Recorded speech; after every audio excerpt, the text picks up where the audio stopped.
I'm Matt. I'm Kerry. We are the Stagmer brothers of Baltimore Knife and Sword. We're going to be building some of your favorite weapons, and some weapons that you've never seen before. This is Man-at-Arms, Reforged.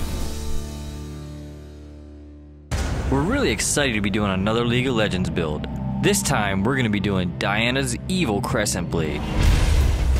In Season 4, we made Leona's sword, which draws its power from the sun, while Diana's blade is the exact inverse. It draws its power from the moon.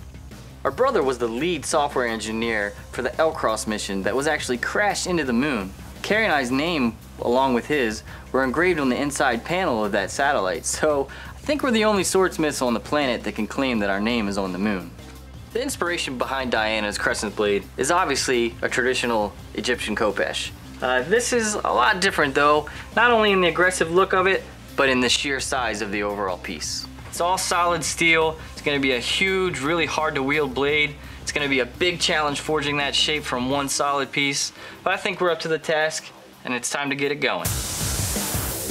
For Diana's huge sword, we decided to use a forklift fork to forge it out into our massive blade. But first we have to remove some of the anchors. That could be different steel. We definitely don't want to mix that in while forging, so Sam's going to use the plasma cutter and just knock these right off. So we started with that forklift fork and it had big lugs on it. Sam cut them off with the plasma torch, but they've left some areas where there's a little bit of the lug left and there's some weld. Since we're going to forge this out, we want it to all be the same. I'm going to just rough grind them off with some 24 grit.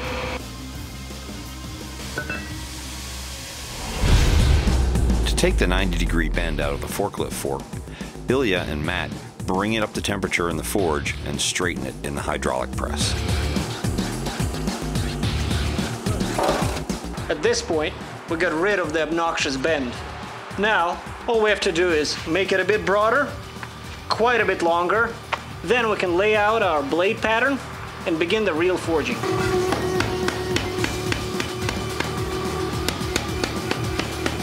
Even with the large size of this forklift tine, you'll see the hammer move it very quickly.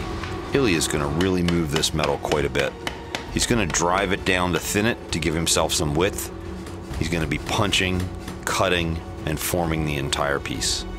Yeah, so we started off with a little set punch, set the holes, then we finished them off with a classic punch on the anvil. One of the struggles when doing punching holes in such thick material is your tools are going to heat up really fast. So you saw we got a little punch stuck here and there. No big deal, but that's just going to happen when you're punching through big thick material. We got two nice offset holes that will allow us to then cut in from there and to open up the khopesh and give us that big S-curve shape that we're looking for. There's a couple of ways to create the form that we're trying to reach. One of which would be to overlap the materials, forge weld them, and kind of drive them back on themselves. Ilya is actually going to take an even more difficult path. He's going to punch holes, and then he's going to slit up to them and open the material up to get the shape. After the holes are punched and the cuts set in, we had to bend the billet in order to sneak up with the power hammer up until the offset that you see in the khopesh. If we don't bend the billet, what's going to happen is the hammer will hit that spike and completely ruin the project. And we would have had to start all over again and cut up Kerry's favorite forklift that he just acquired this year. So as you'll see in the forging on Diana's sword, a hammer like this makes a huge difference. We had the entire thing rebuilt by a guy from the West Coast named Mark Krause who specializes in nacelle rebuilding. This was actually a Delaware-made hammer. It was made in 1941, originally delivered to Black & Decker. It sat untouched since about 1970. When we found it, Ilya made some of the linkage. There were a bunch of pieces missing. The oiling system was completely gunked up and full of stink bugs. We had to have that rebuilt. These really old machines, the oil just flows right through. It doesn't recirculate, so you have to clean them all the time. But they make a tremendous amount of air. But you could put a cold railroad spike on this and hammer it until it was red hot and draw it out into a single piece of wire, all without ever having applied heat to it. This hammer will handle it, and it has the power to make it very quick. Most of the time when we're forging, you're going to see us making things smaller.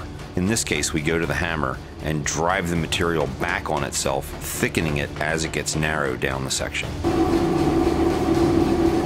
We stretched out that neck in between the two holes. Now Ilya is stretching out from the tip to about the shoulder area. Got a big blob on the end that will turn into our really aggressive harpoon-like hook. Although we have many hours of forging in, it still doesn't quite look like our blade, and I'm really excited for this next step.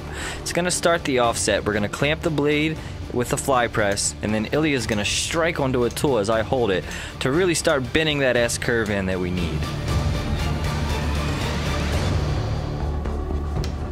To begin forging this wicked harpoon-shaped tip, Ilya has to bend that point out of his way, start drawing out the neck, and then move to the point, bend the harpoon back, and finish the shaping.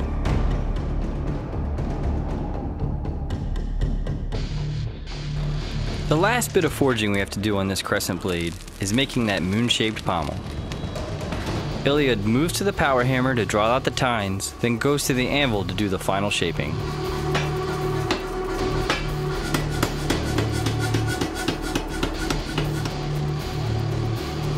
Here's our huge crescent blade. Ilya forged this thing out of one giant chunk of metal. He had never really practiced this. He just had it all figured out in his mind and just went with it, and he nailed it. So now I'm gonna go in and do some profile grinding, take off some of these bumps, and then I'll be able to edge it and we'll get it heat treated. So come with me.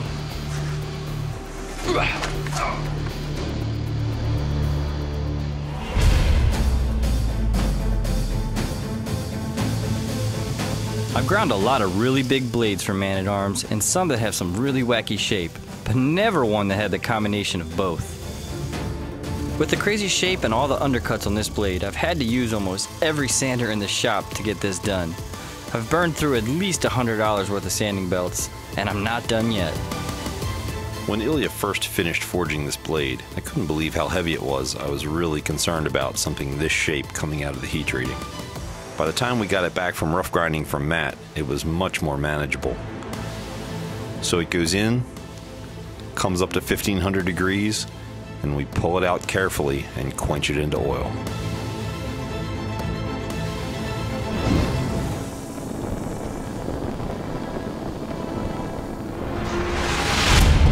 Alright, we got the blade back from heat treating. I've already removed about 10 pounds of rough grinding from this blade. Probably got another 4 to 5 to go. I did something a little different this time. I saved as much of the shavings as I could off of this when I was grinding, and I put it in this bucket. I'd say it's about 10 pounds. Probably expect to have this filled up before the end. So it's time to get polishing. So I did a lot of rough grinding on the blade before heat treat, but I didn't really do much to the pommel. I just got it slightly profiled. So now I gotta go in, add our big peaked bevels, really give that nice moon look that we're looking for. For the handle on our crescent blade, Ilya took some purple and brown leather dye and dyed our piece of leather.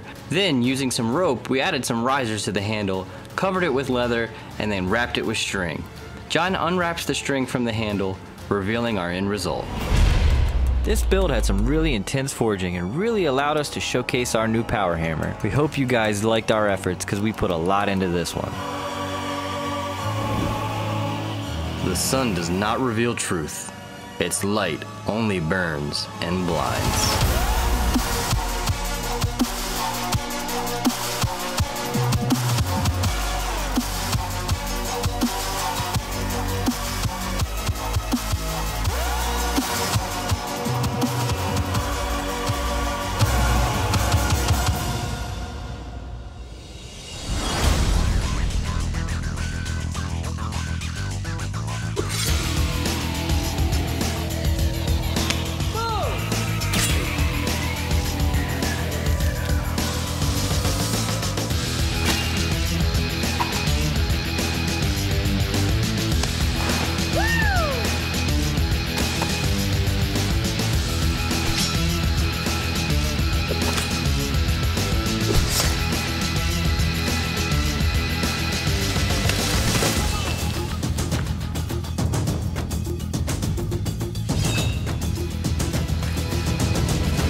Click here to subscribe or click here to watch more episodes.